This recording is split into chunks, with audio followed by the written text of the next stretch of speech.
All right, what's up, brother? Was good, boy. Oh man, I appreciate this, yo, What's up, brother? bro. Hustling like I always do. I have to. Let me start by saying this real quick.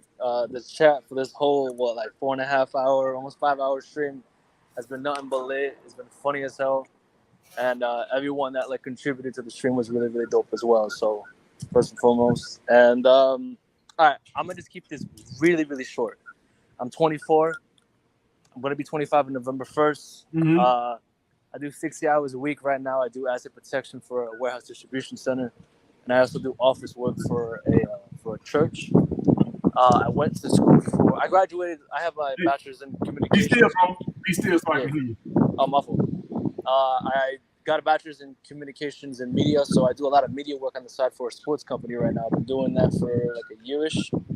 Um, I wanted to know, so I have a lot of interviews lined up for tomorrow and Tuesday. In total, we're looking at about 6 interviews. I got 4 tomorrow and I got 2 on Monday for media work. What would be the best way to kind of see what's like salary wise and like benefits? Like, what are the first few questions I should ask depending on the position? Should I really focus on like Monday through Friday, salary, benefits? Like, I don't want to go there and be like, all right, like we just talk about, the salary, and then we don't really talk about the position itself, because I feel like I kind of have that, like that youngman mindset when it comes to, all right, I want like the most money possible, like in a quick amount of time. Okay, so it depends on are you so who is in the power position for them? Like who needs who?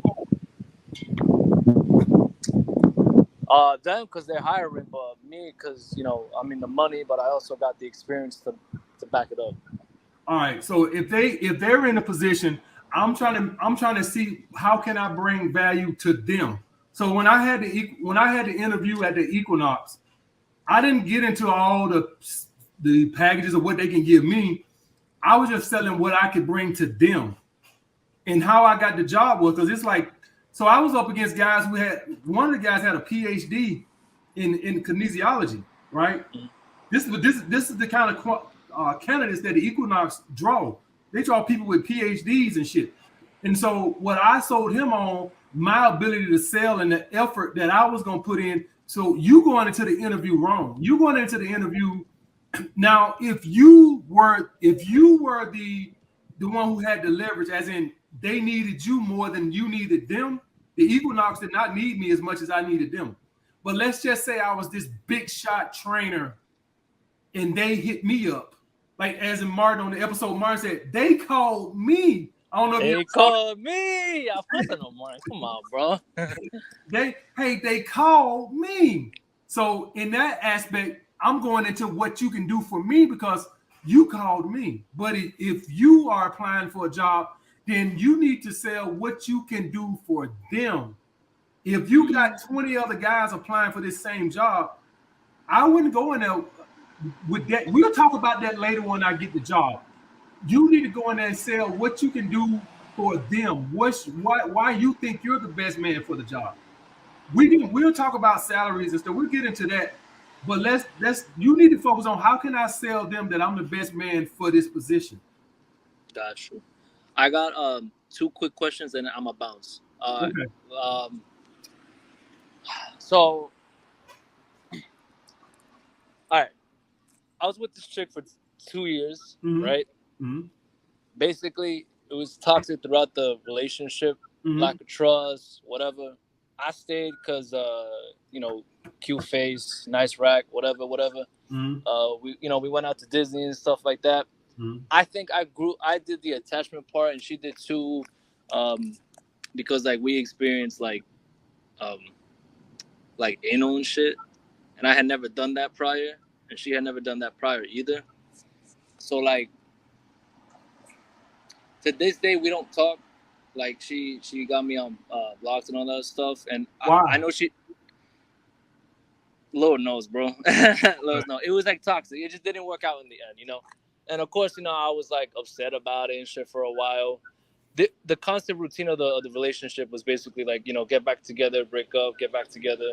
Right. Um, the last time we physically met each other, like it got really heated, and like she slapped me, like she made like Will Smith slap to Chris Rock look like patty cake. Yeah. And I feel like at that point, like once we get physical with each other, like an argument, like that's it, is done, and I don't want to do that. You know, I didn't want to deal with that. The toxic shit, you know, going back, getting back together, go whatever, and like makeup sex and shit. I could deal with that, but I feel like once the physicality of both me and her, like when we get physical, argumentative wise, it's either gonna get worse or it's not worth it. You know, regardless of what she does and what I do now. How would you handle closing that chapter with that person, and how do you also go about handling regrets as far as probably poor life choices or just like relationships that didn't work out? With this girl here, I'm just not talking. Once you hit me, I got. So it's two things that I would never tolerate from a girlfriend that inexcusable: hitting me and cheating on me.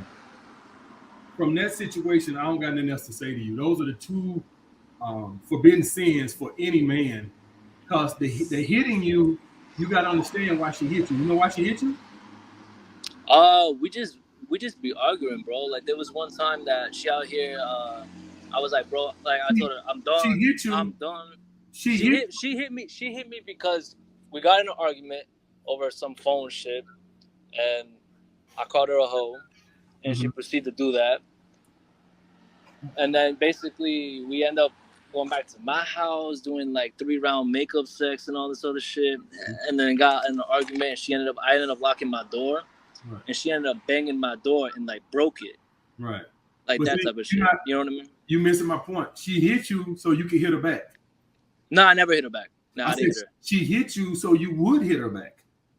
And that's why it's the unforgiven sin, because if you hit me, you hit me so I would hit you back so I could get in trouble. So that's the whole, that was a bait.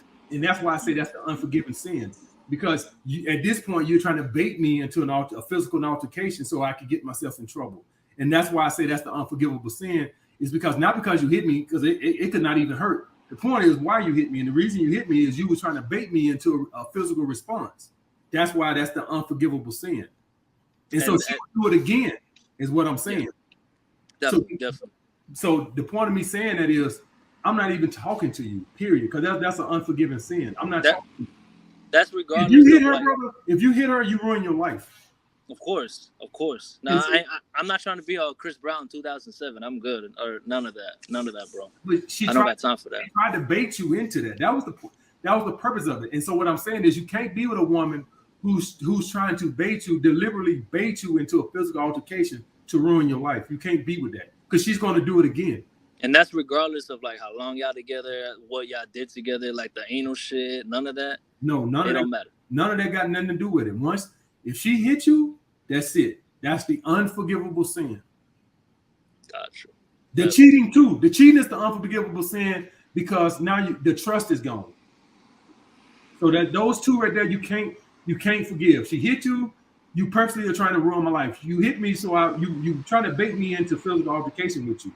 You're purposely doing that. So you want me to get myself in trouble. Cheating is now I can't trust you to go nowhere. So the relationship is gone. But and how would you handle the regrets part, the life part, like with like when it comes to like poor life choices, old relationships, et cetera, et cetera? Talking about with this girl here specifically? In general. I look, I'm 24. I've been around, so like, shit you like must ain't watched a lot of my videos, because you take that, and that's the learning experiences that teach you that that's not the right. Man, I made so many bad. Man, do I need to name them again? I went to y'all. Nah. I seen your shit. Trust me. I got your book, bro. So the point is, man, you have a lot of bad decisions in life. You take that, and these are what mold you into who you are today. That's why my old relationships is why I can maintain women's attraction level today, because I fucked up so much in my early 20s. So this is what wisdom comes from. Wisdom don't come from reading books and sitting down and dreaming up theories. Wisdom comes from mistakes and past bad experiences. That's why you see who you see now. That's why I was able to write 3 books. That's why I'm able to make fucking 1,000 videos. It comes from experiences in life, particularly mistakes. Got you. My last question is, would you So, in recommend? other words, that's what I'm saying. The next girlfriend that you have, it should be better because you can look at this past relationship, and see what you did wrong, and okay, you know what you did wrong. You know not to call your girl a hoe no more when you mad. You learn from these things. You learn how not to have a toxic relationship. All right, but I appreciate it.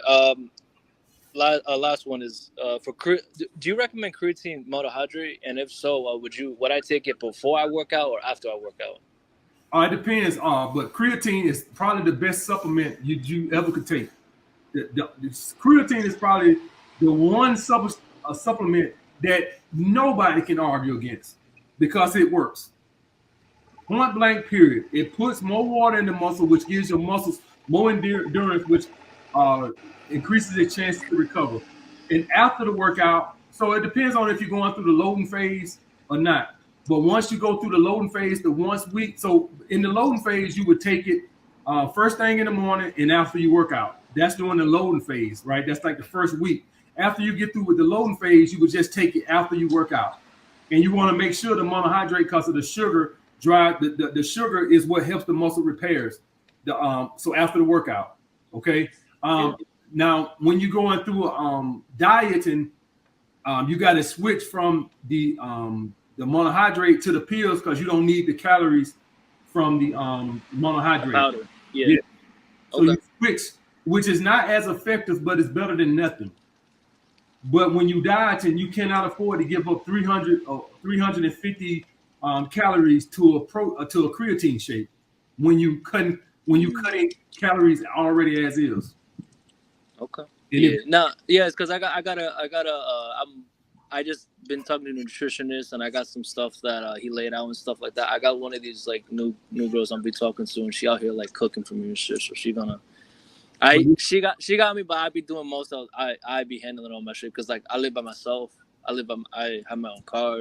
Mm-hmm. I handle my shit, But anyway, thanks for your time. I really appreciate it. Thanks for answering my live chats and everyone else's super chats. I appreciate it. Brother. Thank you, brother. Thank you, man. Thank you. Yep.